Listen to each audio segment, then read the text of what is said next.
170페이지에 와서 자, 이번에는 공손이라는 걸 보려고 하는 거예요.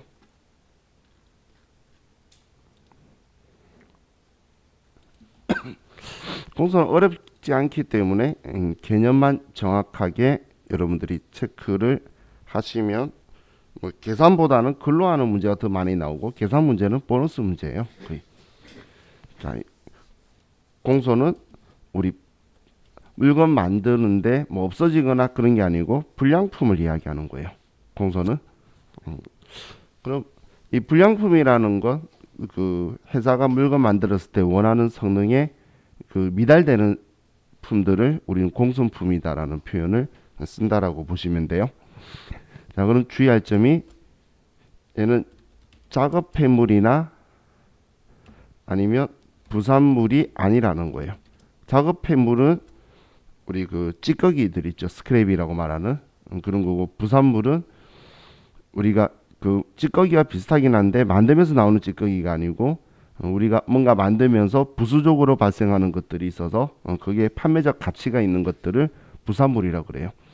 우리 그 여러분들이 나중에 제조업 갔을 때에 뭐 철판으로 뭔가를 만들면 물건 만들기 위해서 그 잘라서 쓰겠죠, 철판을. 그러면 그 철판 짜투리가 있는데 그 짜투리를 또 따로 모아가지고 철근을 팔아요. 팔면 돈이 생각보다 꽤 많이 돼요. 제가 옛날에 다니던 회사도 일주일에 한 번씩 팔면 그게 한 2, 300만 원 정도씩 나왔었어요. 그러면 한 달이면 1000만 원 정도 나오니까 무시할 수 있는 양은 아니죠.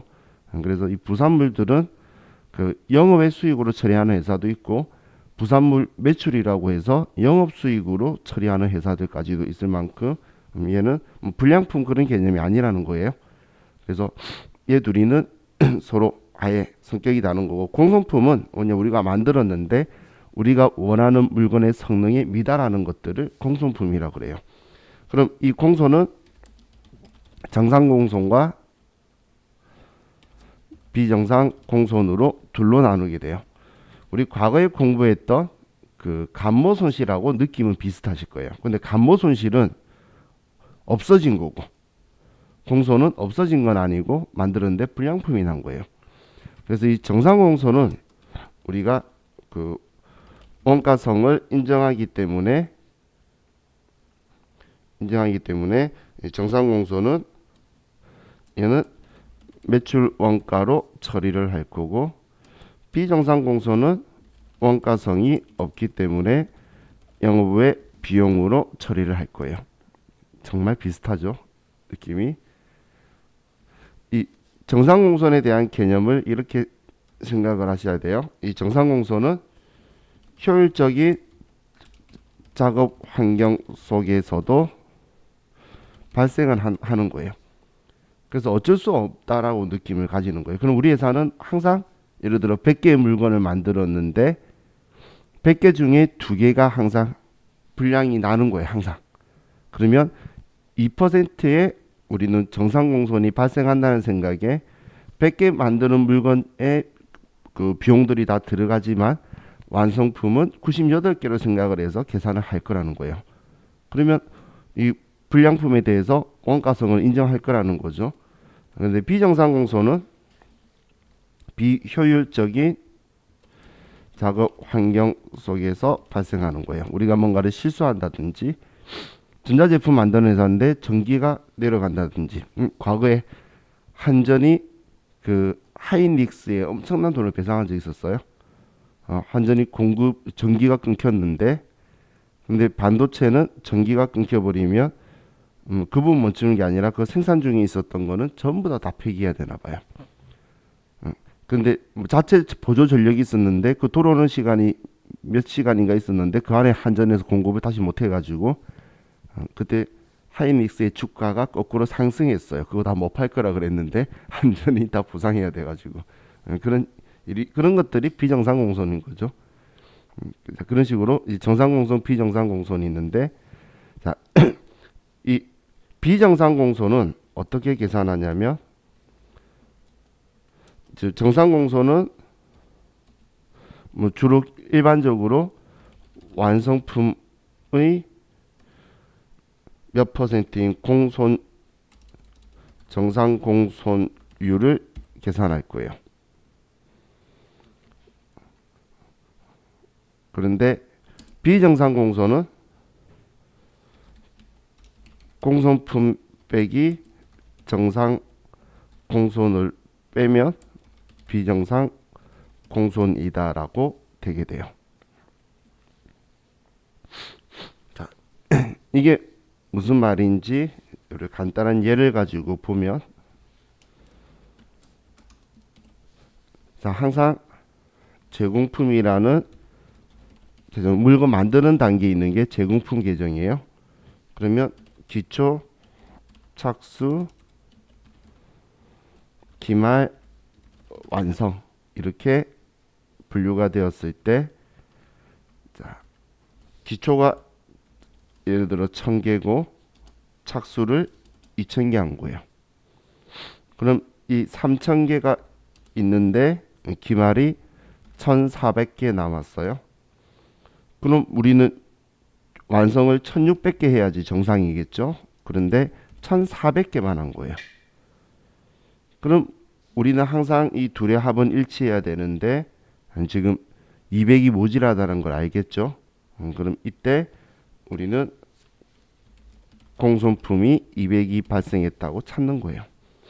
그래서 제가 마치 감모손실하고 비슷하다라고 했죠. 느낌이. 감모손실하고 느낌은 좀 비슷하게 올 거예요. 근데 그럼 여기에서 이제 조건이, 우리 회사가 항상 이야기할 때 정상 공손은 완성품의 우리가 10%다라고 하면 정상 공손 인정해 주는 거는 1400개에서가 완성품이면 이거의 10%면 140개는 원래 일어난다라고 우리 회사가 알고 있었던 거예요. 그럼 지금 140개는 인정을 하는데, 그럼 비정상 공손은 총 공손 얘는 공손품에서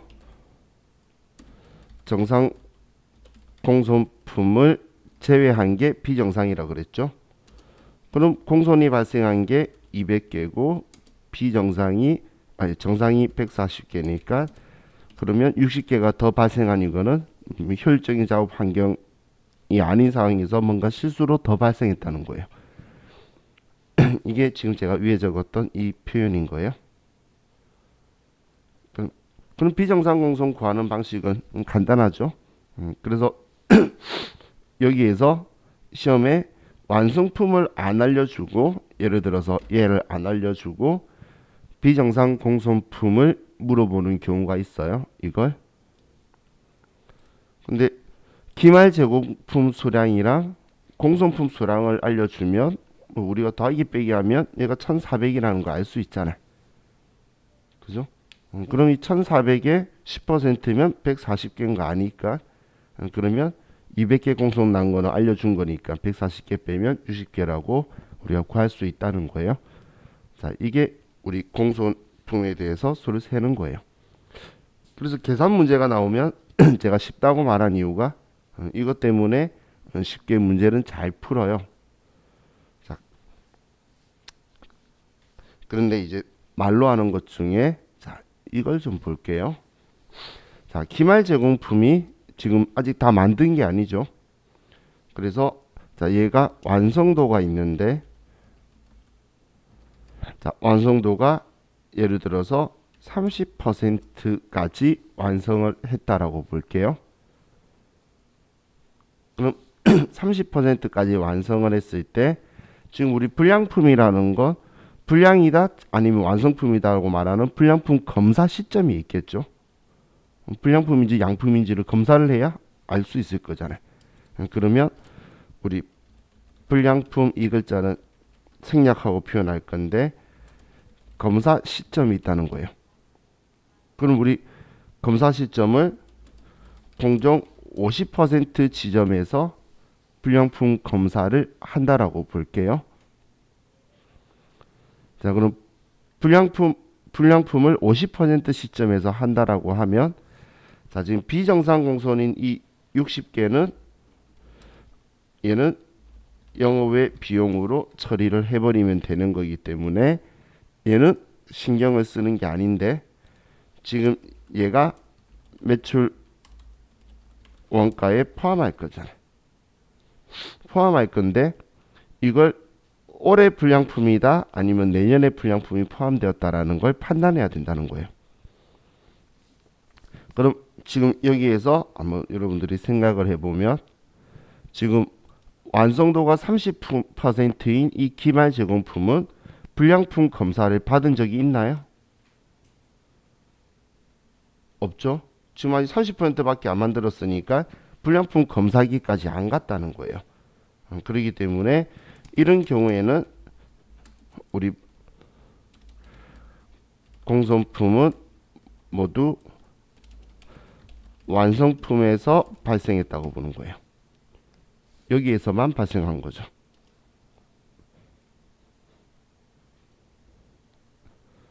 불량품 검사를 하지 않았기 때문에 한마디로 완성도 이후에 검사 시점이 있다면 그러면 우리는 불량품 검사를 하지 않았기 때문에 기말 제공품은 그렇다면 우리는 그 기말 제공품에는 공순품이 발생했다라고 우리 더하지 않는다라는 거예요.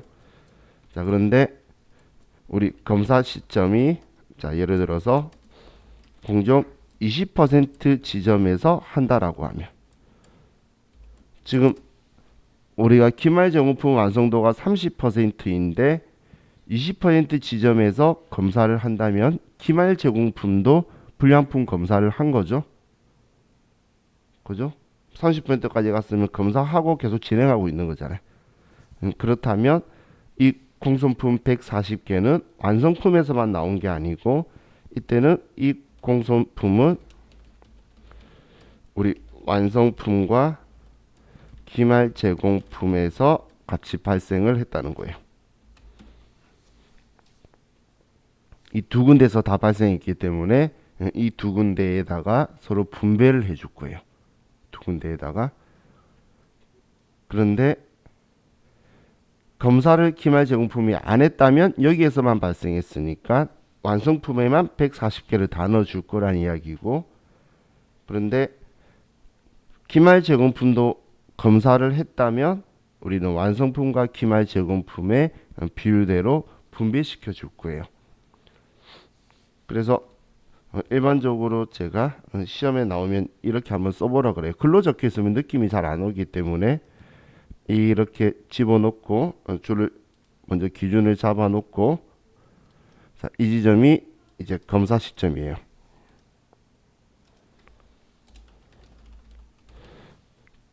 이렇게 기준점을 잡아 놓고 나서 그래서 완성이 언제 했는지를 보는 거예요. 여기가 완성이라면 완성이면 이거는 검사를 안 받은 거죠. 완성도가 지금 여기가 0% 여기가 100%라고 하면 검사 시점 이전이 기말 제공품의 완성도라면 검사를 안 받은 거고 만약에 이 지점이 완성 시점이라 그러면 불량품 검사를 받은 거예요. 그렇게 생각하면 돼요. 한글이 제일 어렵죠. 왜냐하면 검사 시점 이전 이후 이렇게 표현하기도 하고 기말 제공품의 이전 이후 검사 시점의 기말 제공품의 완성도가 이전 이후 이런 식으로 말하면 또 우리가 헷갈린다는 거예요. 그러면 그냥 줄을 쭉 꺼놓고 이 검사 시점이 불량품 검사기가 있는 거예요. 그래서 이 단계를 지나가야지만 우리 불량품 검사가 완성한 거니까 그런 경우에 기말 제공품에도 불량품이 발생할 수 있다. 이렇게 개념을 잡으시면 돼요. 자, 이것 가지고 우리가 문제를 풀 수 있어요. 일단 글로 나오는 문제들을 먼저 볼게요. 글로 나오는 게 주로 더 많으니까. 자, 그럼 우리 교재에 529페이지로 가볼게요.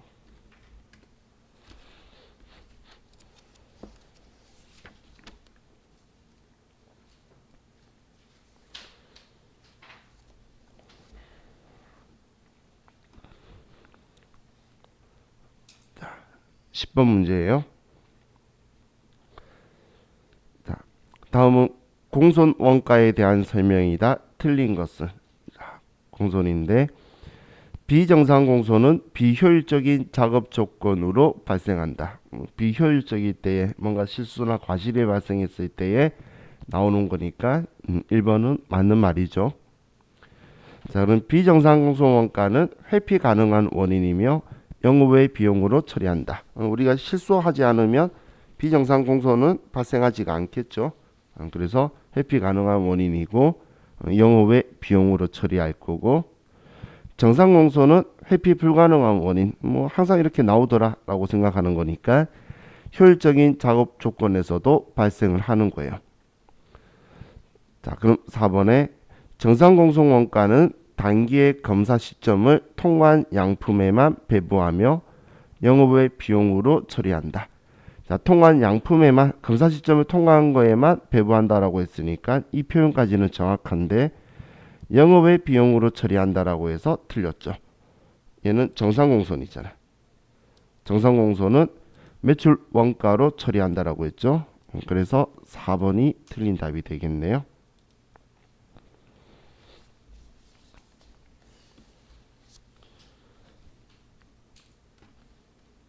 자, 이번에 591페이지로 갑시다.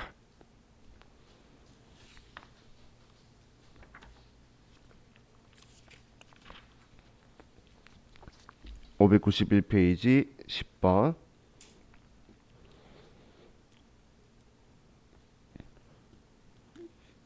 자, 다음 중 공손품에 대한 설명으로 옳지 않는 것은 1번 공손품은 폐기되거나 정규 가격 이하로 판매되는 품질 표준 미달의 불합격 생산물을 말한다. 자, 우리 일본 공손품은 정규 가격 이하로 판매되는, 한마디로 불량품이죠. 성능이 미달하는 거예요. 그래서 1번은 맞는 말이고, 정상 공손은 능률적인 작업 조건 하에서도 발생되는 공손이다. 정상 공손은 능률적인 작업 환경에서도 나오는 거고, 3번 비정상 공손은 제조 활동을 효율적으로 수행하면 방지할 수 있는 공손을 말한다. 비정상 공손은 우리가 피할 수 있는 거죠. 회피 가능한 내용이기 때문에 3번도 맞고, 4번은 비정상 공손의 허용 한도는 품질 검사를 기준으로 하여 품질 검사 합격한 합격품의 일정 비율로 정한다. 품질 검사한 합격품의 일정 비율로 정하는 거는 정상 공손이죠. 우리 합격한 완성품의 몇 퍼센트를 하는 것. 그래서 만약에 정상 공손 허용 한도라고 했으면 정확한 표현인데 비정상 공손이라고 해서 틀린 거죠. 그래서 4번이 틀린 값이네요.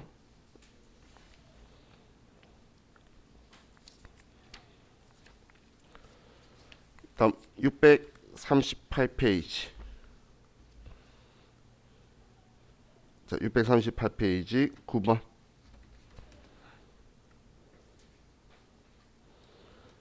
자, 우리 시험 때 이런 거 나오면 좋겠다. 그죠? 자, 다음 중 제품 생산 과정에서 발생하는 비정상적인 공소품 원가를 처리하는 항목으로 가장 타당한 것. 이건 제가 비정상이면 영업외 비용이다 라고 이야기했죠. 지금 우리 중에 이거라고 생각하실 분은 없잖아 일단. 그죠? 그리고 영업 비용이 있다, 제조 원가다, 이건 참 애매한 표현이죠. 매출 원가는 또 제조 원가고 영업 비용이거든. 근데 정상 공손이라면 이런 보기를 안 적겠죠. 당연히. 자, 근로는 뭐 이런 수준으로 나오는데, 그럼 계산하는 걸 보면 우리 다시 앞쪽으로 좀 갈게요. 자, 508페이지로 가면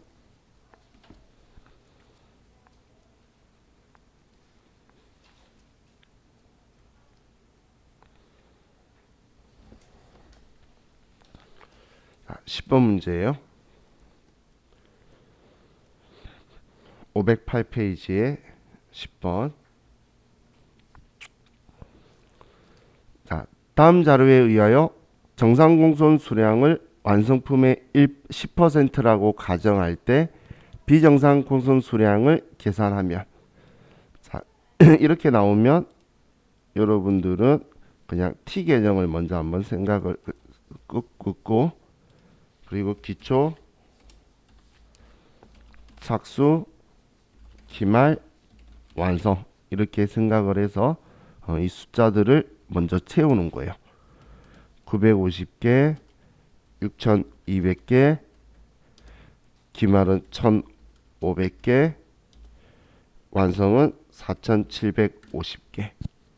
자, 이렇게 하면 차이나는 공손품은 자, 6200개에 950개 빼기 4750 빼기 1500 하면 차이나는 공손품이 900개가 있네요.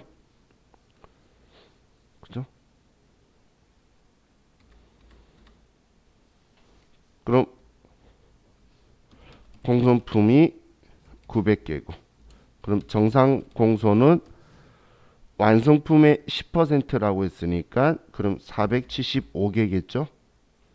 그럼 비정상 공손은 900개 빼기 475 하면 나오게 되겠죠. 그러면 얘는 몇 개죠? 425. 그래서 답이 1번이 되겠네요.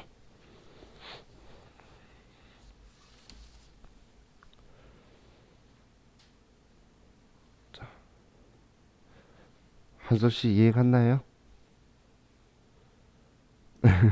표정이 너무 심각했어. 그냥 이 숫자를 이렇게 채워 놓고 나서 900개인데 이 글자도 놓치면 안 되죠. 완성품의 10%니까 완성품이 1750개였잖아요. 그래서 475개가 정상공손이라고 한 거예요. 그죠? 그럼 불량품 난 거에 정상공손 빼면 나머지가 비정상인 거예요. 원리는 단순하죠. 자, 다음 542페이지로 갑시다.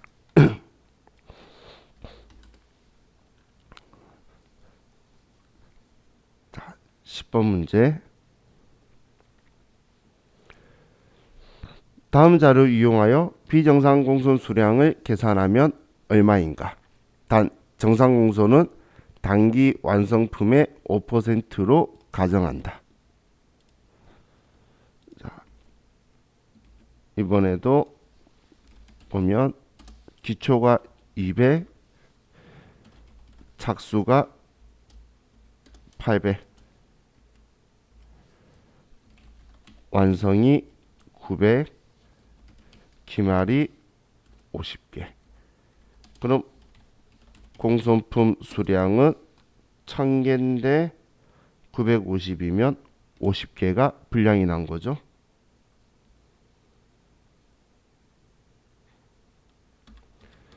그럼 우리 공손품 수량은 50개고 그럼 정상 공손은 완성품의 5% 그럼 900개의 5% 하면 45개죠.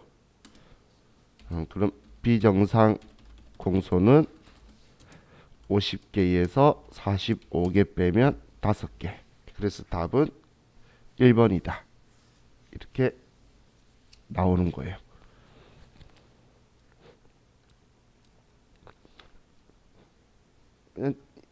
이렇게 T 계정 가지고 우리 원가에게는 자산으로 하니까 기초, 기말, 착수, 투입 이런 것들이 여기 나오는 거고 완성한 게 우리 대변 쪽 위에 나오는 게 기본 틀이죠. 그래서 지금 얘네들이 수량으로 하니까 이렇게 착수 완성이라고 하는 거고 금액으로 할 때 여기가 단기 총 제조 원가, 단기 제품 제조 원가 이렇게 되는 거예요. 자, 이게 우리 공순품이었어요. 자, 그럼 이제 171페이지로 갑시다.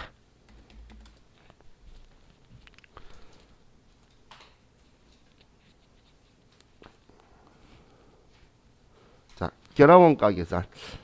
우리 시험 문제에 지금 세무위급에는 결합원가 계산이 잘 등장을 안 해요. 지금 우리 책에도 없는데 뭐 세무일급에는 뭐 어느 순간부터 종종 나오긴 하더라고요. 근데 어떤 건지 혹시 모르니까 개념만 알면 별거 아니니까 이 결합원가가 어떤 건지만 설명을 드리면, 자, 이 결합원가라는 건, 자, 얘를 연산품이라고도 하는데, 연산품. 자, 바로 예를 들게요. 소를 사서 소 한 마리를 구입을 해요. 그러면 이 소를 가지고 우리가 도축을 하겠죠. 도축을 하면 이제 이 소가 많은 부위로 나눠지게 될 거예요. 예를 들어서 뭐 등심, 안심, 뭐 제가 좋아하는 안창살, 뭐 부채살, 뭐 차돌박이, 뭐 이런 것처럼 수많은 종류로 빠지게 되겠죠. 그럼 지금 이 결합원가라는 건, 자, 여러분들이 등심의 가격, 안심 가격, 안창살이래. 아이고. 안창살, 부채살, 뭐 차돌박이 부위별로 가격이 다 틀리죠. 그럼 얘네들끼리 부위가 다 틀릴 건데 이 결합원가는 여기까지는 똑같이 들어갔다는 거예요. 그럼 여기까지 들어간 소 한 마리의 가격과 소를 도축하는 비용들을 얘네들한테 분배를 해야 되는데 어떤 기준으로 분배를 할 것이냐가 우리 결합원가 계산인 거예요. 혹은 우리 비누 생산하는 곳들 있죠. 요즘 뭐 비누를 직접 만드시는 분도 꽤 많은 걸로 알고 있는데 이 비누를 생각해 보시면 비누 만드는 기본 원재료나 뭐 이런 것들은 똑같아요. 똑같은데 거기에 어떤 성분을 넣냐에 따라서 뒤에 갈라지게 되죠. 그러면 그 비누 만드는 그 액체하고 응고시키기 위한 걸 만드는 거는 다 똑같이 들어간다는 거예요. 금형이나 틀도 다 똑같으면 그 뒤에 여기에 뭐 알로에 성분을 넣으면 알로에 비누가 되고 아니면 뭐 또 다른 것 넣게 되면 일반 비누가 되고 뭐 이렇게 나눠지게 되겠죠. 그러면 그렇게 분리되기 전, 분리점 전까지 들어가는 거예요. 그럼 이 돈을 서로 어떤 비율로 나눠줄까 그 이야기가 여기 있는 결합원가 계산이다라고 보시면 돼요. 그럼 지금 이 부분에서 어떻게 이제 분리를 할 거냐라는 거예요. 분리점. 도축을 해서 이제 소고기 부위별로 나눠질 때에 자 그럼 여기에서 이 방법 중에 합리적인 걸 쓰는데 자 여기에 순실현 가능 가치법 적혀 있는 거 있죠. 아래다가 적어두세요. 얘가 원칙이에요. 원칙이고 가장 합리적이에요. 합리적인 방법이에요.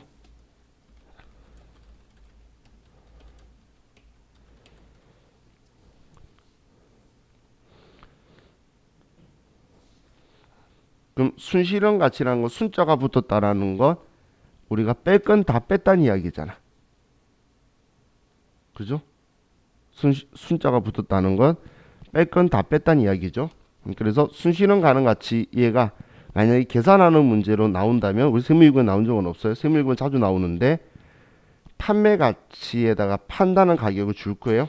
그럼 이게 실현된 게 아니고 팔기 위해서 들어가는 돈들 있죠. 얘를 가공해서 그리고 얘를 팔았을 때 자, 여러분들 소고기 좋아하시나요?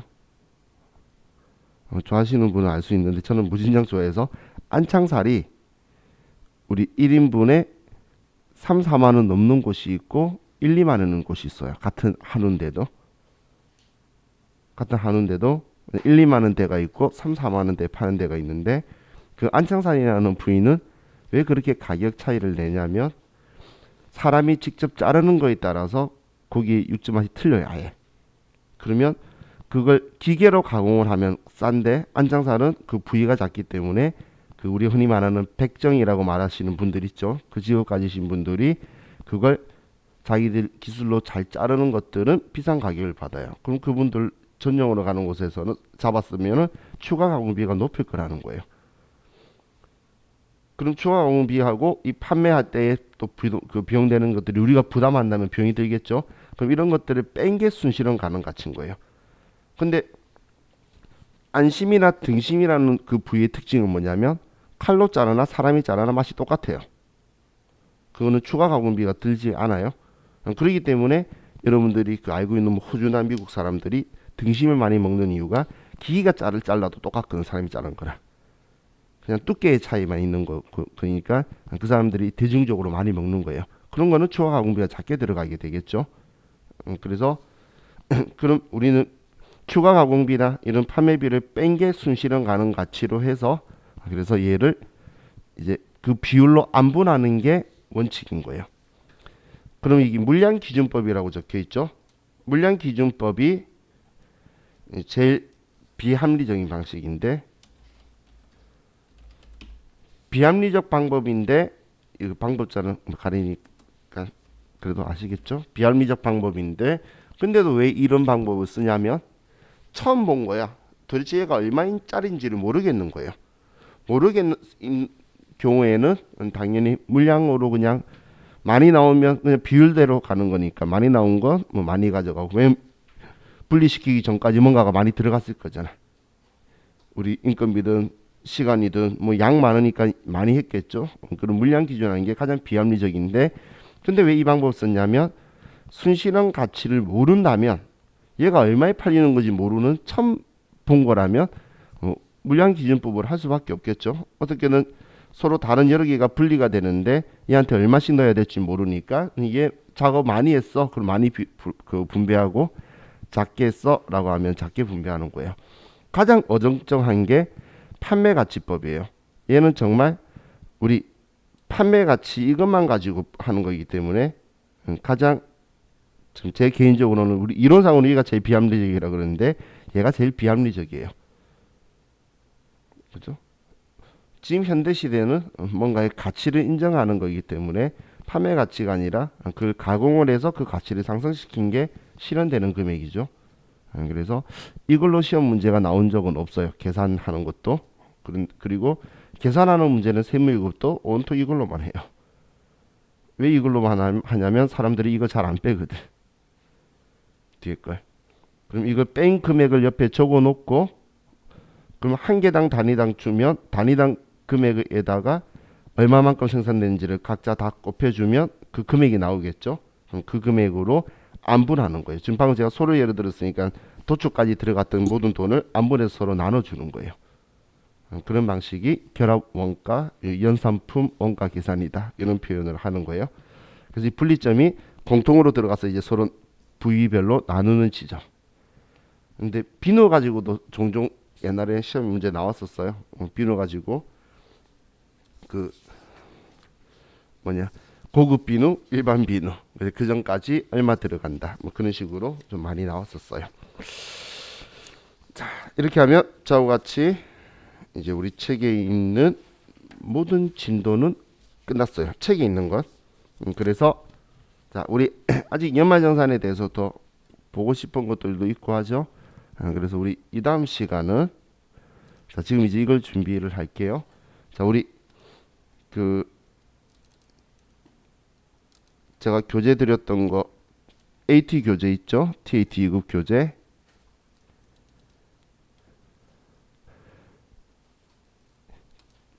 자 그 위에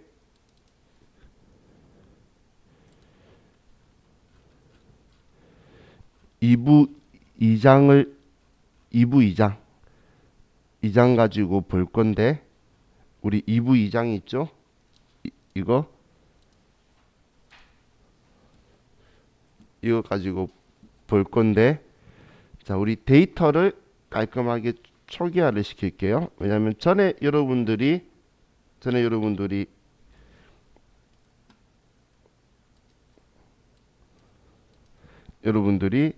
이걸 보면서 같이 영세율에 대해서 이걸 보고 했을 때 느낌이 별로 없었을 거예요. 근데 이제 직접 작성도 해봤기 때문에 이번에 다시 이제 맨 매출 점표 입력해서 연결되는 거하고 스마트에서 지원해 주는 게 조금 부족한 부분하고 다시 볼 수 있기 때문에 그래서 자 우리 2부 2장을 먼저 볼 거고 그리고 원천징수 부분은 메뉴 위치가 너무 틀리기 때문에 같이 한번 보셔야 돼요. 시험 때에 연말정산 간소화 서비스 그림을 보여줄 거예요. AT 시험은 우리 그 세무사의 시험처럼 글자로 적어놓은 게 아니고 얘 뭐 교육비가 얼마 들어갔다 이렇게 보여주는 게 아니고 연말정산 간소화 서비스 그냥 그림 실무 시험처럼 얘네들 하기 때문에 그래서 우리 AT 프로그램은 열지 마시고 TT 2급이라고 적혀 있는 이 파일 있죠? 우리 백데이터 받았던 거 우리 전에 수업했기 때문에 여러분 컴퓨터에 어딘가 있어요. 얘 더블 클릭을 해서 자동으로